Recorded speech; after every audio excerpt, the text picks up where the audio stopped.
नमो अरिहन्ताणं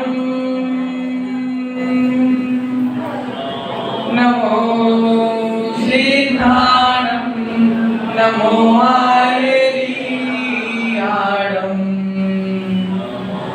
नमो वज्रायाणं नमो लोये सव्यसाभूरम्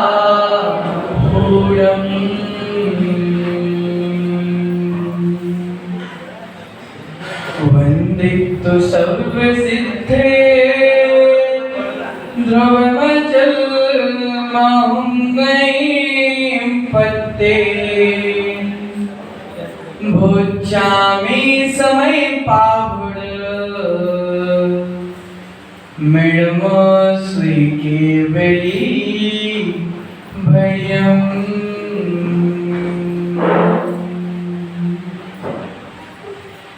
मेरे पवित्र मन में गुरुदेव आओ मैं शास्त्र वाचन करूं प्रतिभा जगाओ अरिहंत भाषित सभी शुद्ध देवता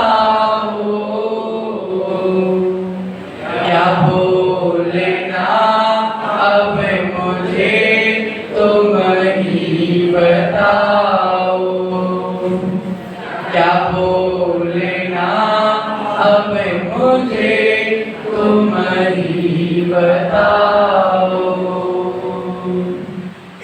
पंच परमेष्ठी भगवान की मूल नारायण 1008 श्री कुंथनाथ भगवान की परम पूजनीय गुरुनाम गुरुदेव आचार्य भगवंत श्री विराट सागर जी मुनि महाराज जी की वर्तमान पट्टाचार्य आचार्य भगवंत श्री विशुद्ध सागर जी मुनि महाराज जी की दीक्षा प्रदाता आचार्य भगवंत श्री विभव सागर जी मुनि महाराज जी की अहिंसामयी विश्व जैन धर्म की उत्तम ब्रह्मचर्य धर्म की 10 लक्षण महापर्व की जय बोलो परम पूज्य मुनि श्री श्याम सागर जी मुनि महाराज की जय।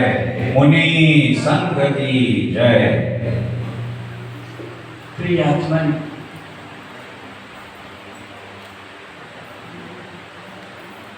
दिन निकलते निकलते अंतिम दिन आ गया। 9 दिन निकल गए, आज अंतिम 10वां दिन उत्तम ब्रह्मचर्य का दिन।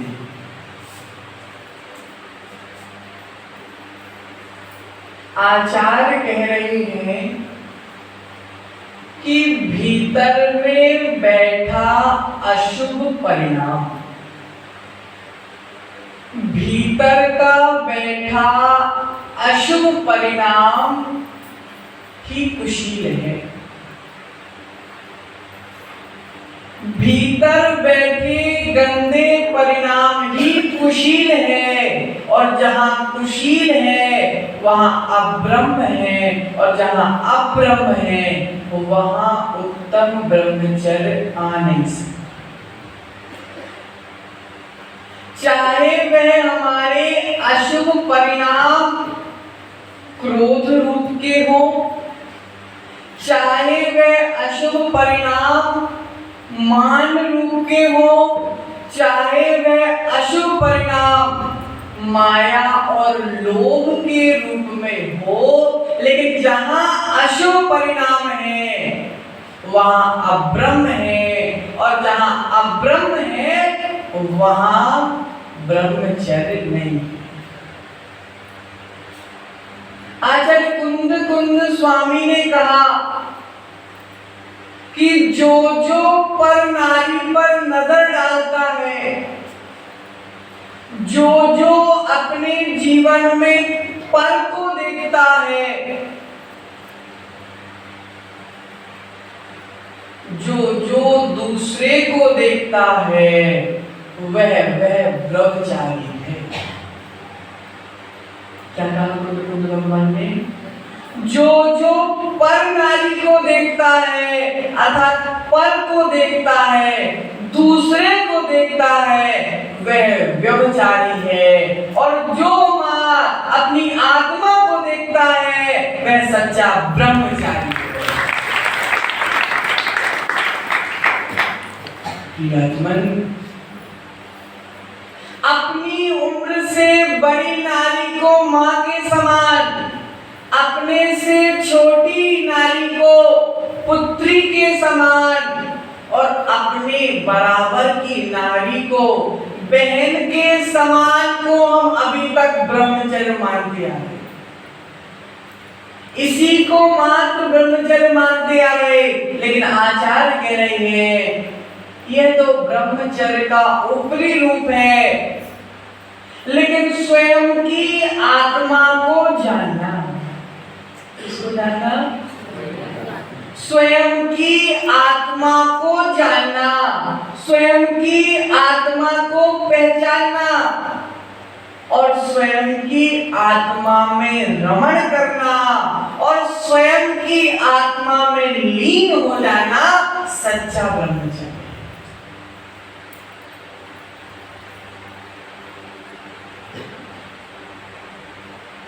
जीव लाखों प्राणी से लड़ सकता है, कोई बड़ी बात नहीं।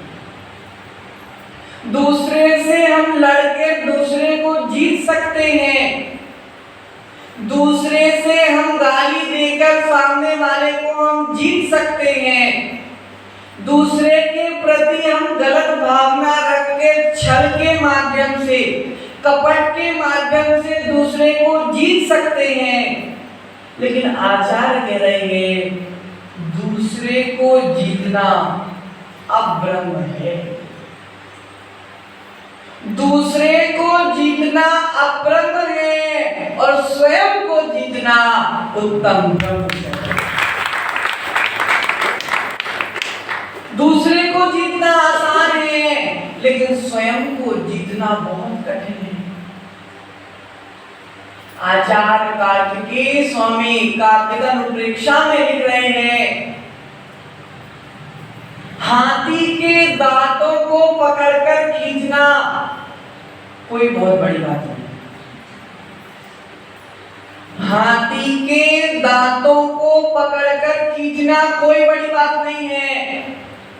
शेर की मूंछ को खींचना, किसको? शेर की मूंछ को खींचना कोई बड़ी बात नहीं है। सर्प के सिर पे लगी हुई चिंतामणि मणि को निकालना कोई बड़ी बात नहीं। हाथी के दांतों को खींचना कोई बड़ी बात नहीं। शेर की मूंछों को खींचना कोई बड़ी बात नहीं। सांप के ऊपर से मणि निकालना कोई बड़ी बात नहीं। लेकिन अपने जीवन से अपनी वासनाओं को निकालकर फेंक देना सबसे बड़ी बात।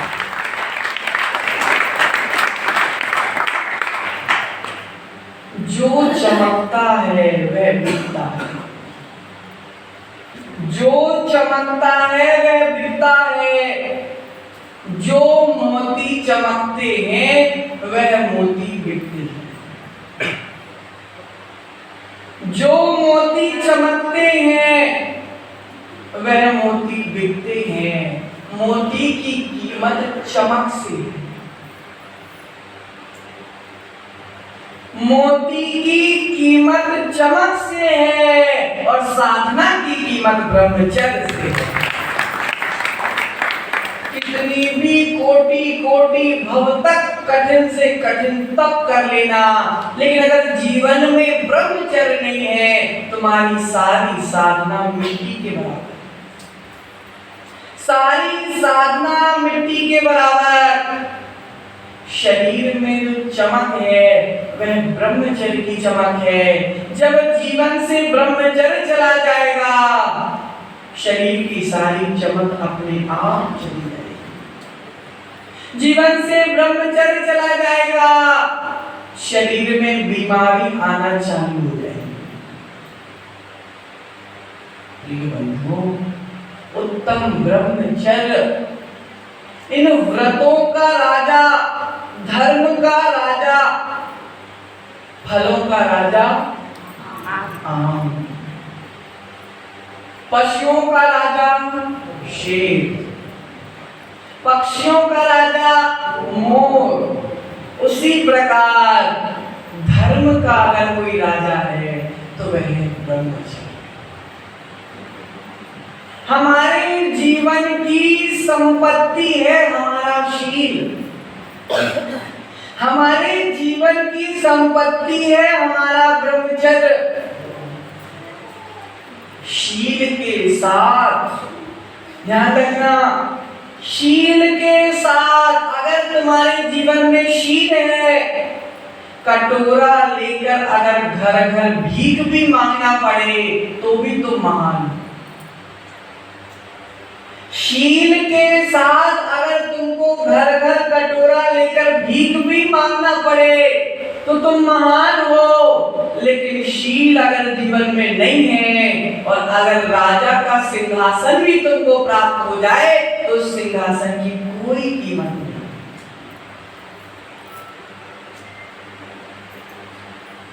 सीता को देखो, रावण बोल रहा है कि सीता एक बार मेरी बात मान जाओ, पूरे सोने की लंका की रानी बना दूंगा। क्या बोल रहा रावण सीता से कि एक बार मेरे को अपना लो, एक बार मेरे साथ चलो, सारे सोने की लंका की मालकिन तुम ही बनोगी, तुम जो मांगोगी मैं वो दूंगा। लेकिन सीता ने बोला कि रावण, तेरी संपत्ति मेरे सामने क्या है? तेरी नश्वर संपत्ति तो मेरे लिए मल के बराबर है, मल के बराबर। मेरे पास जो संपत्ति है वह तेरे पास क्या है? रावण ने बोला, देखो राम के साथ नहीं तो जंगल जंगल भटकना पड़ा, मेरे साथ होके देखो बड़े बड़े महलों में ऐश करोगी। सीता ने बोला, मुझे तेरे महलों में जाना नहीं, तेरी सारी संपत्ति तो मेरे पैर के नीचे है, मेरे पास तो ऐसी संपत्ति है। रावण ने बोला, कैसी संपत्ति?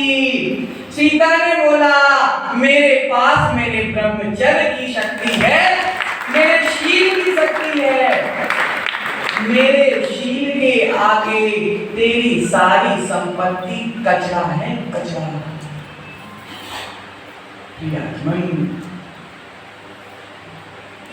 जीवन में कितने दुख नहीं आए सीता के, लेकिन दुख में उसने अपने शील को नहीं छोड़ा, दुख में उसने अपने ब्रह्मचर्य चरित्र को नहीं छोड़ा।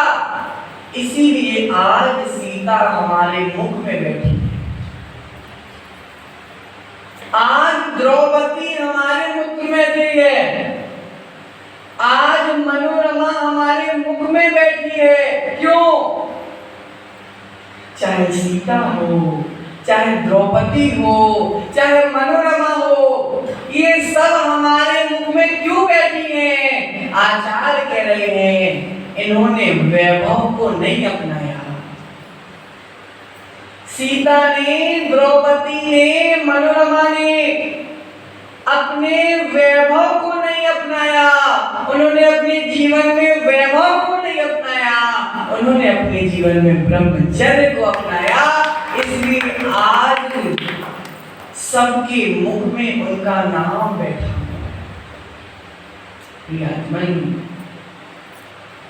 विचार करो, विचार करो कि हमारी स्थिति क्या है। हम दूसरे को तो पापी पापी बोलते हैं, लेकिन हमारे भीतर का पाप कितना कम हुआ।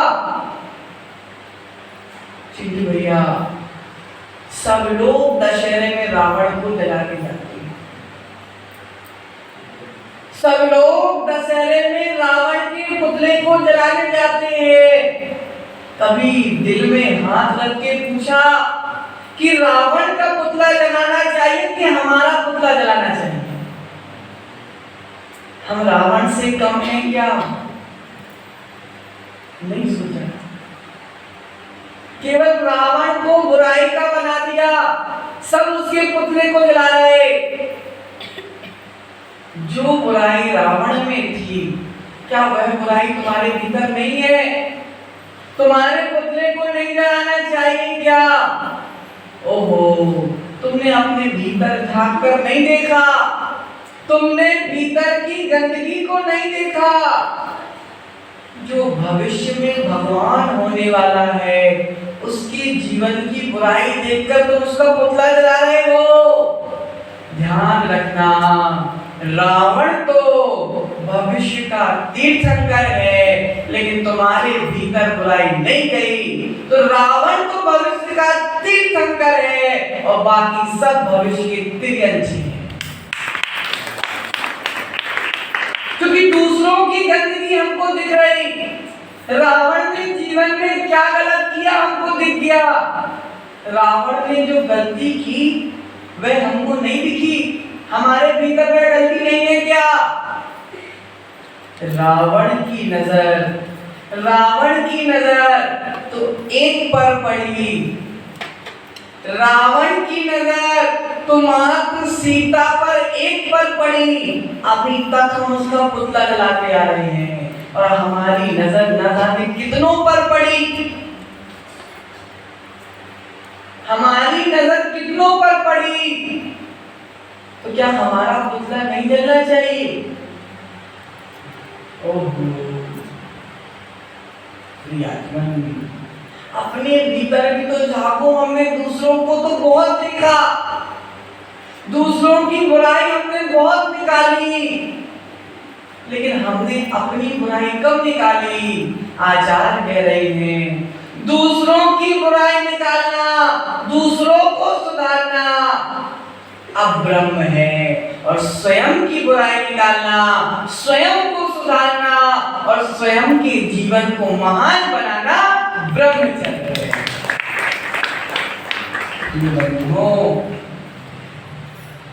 एक डाकू था, उस डाकू के लिए राजा ने फांसी में चढ़ाने का आदेश दे दिया। अब जब डाकू को फांसी में चढ़ाने का समय आया तो डाकू से पूछा गया कि भैया तुम्हारी अंतिम इच्छा क्या है?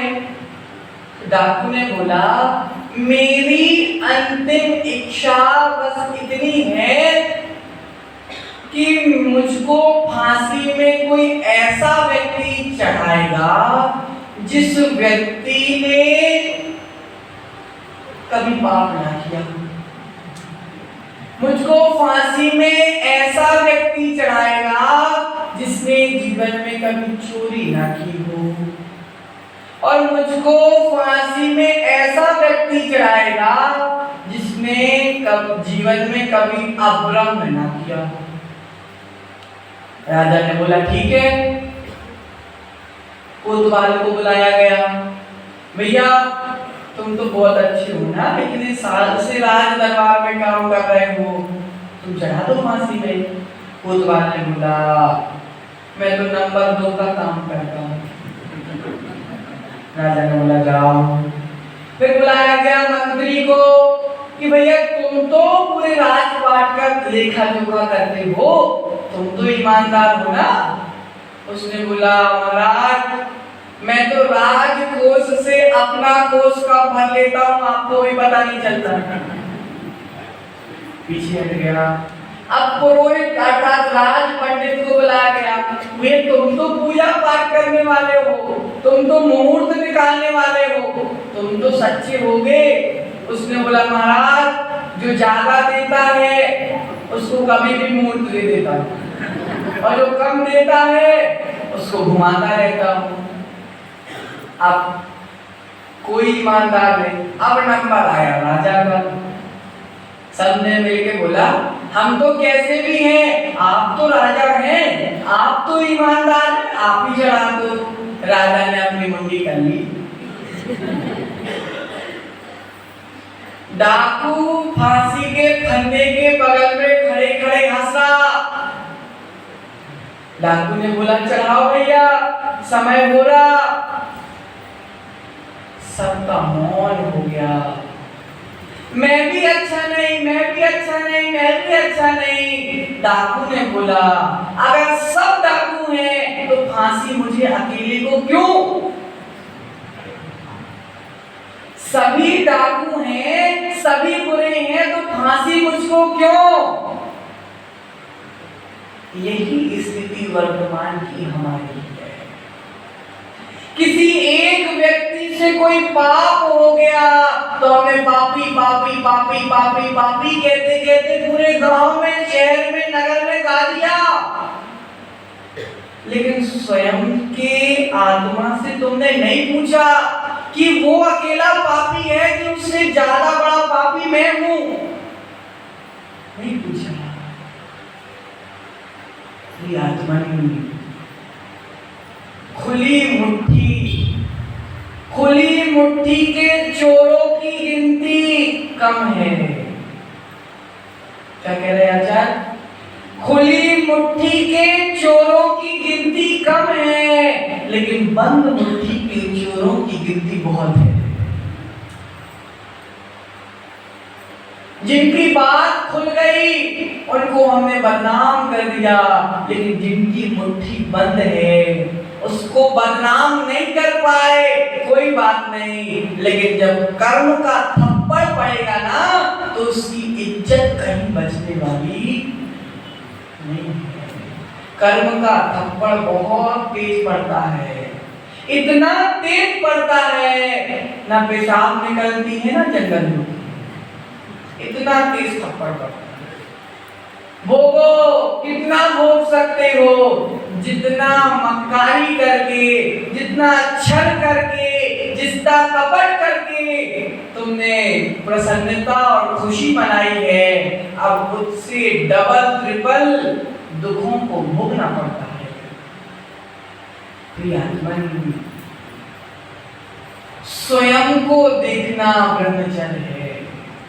स्वयं की आत्मा में घूमना ब्रह्मचर्य है।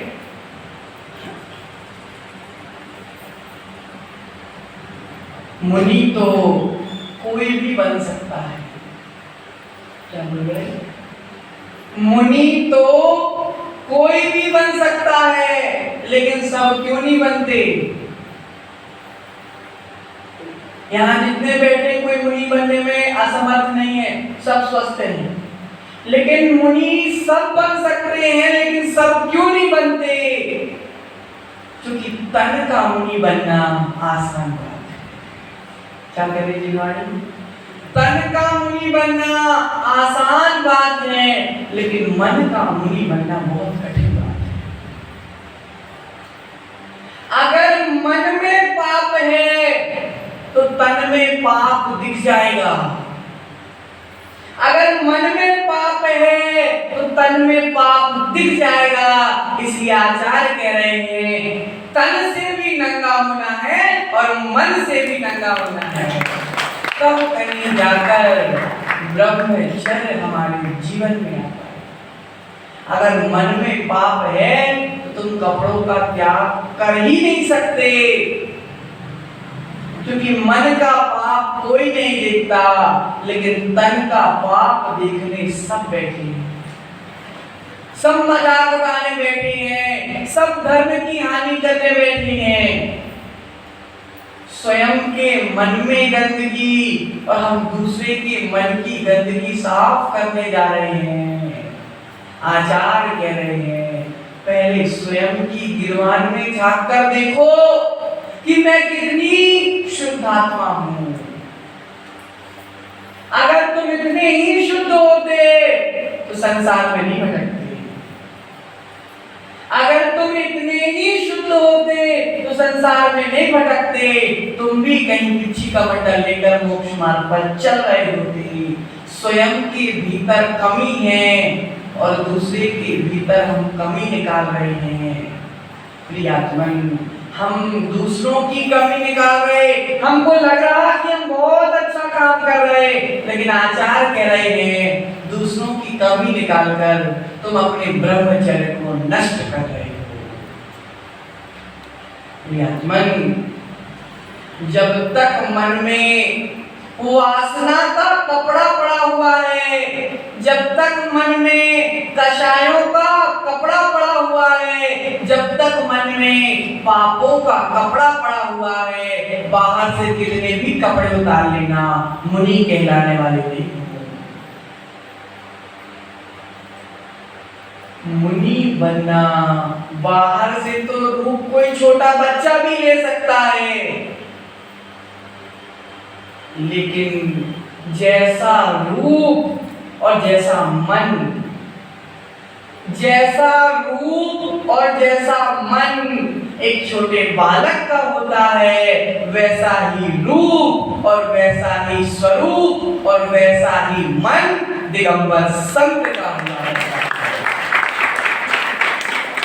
बाहर से भी छोटा बच्चा और भीतर से भी छोटा बच्चा।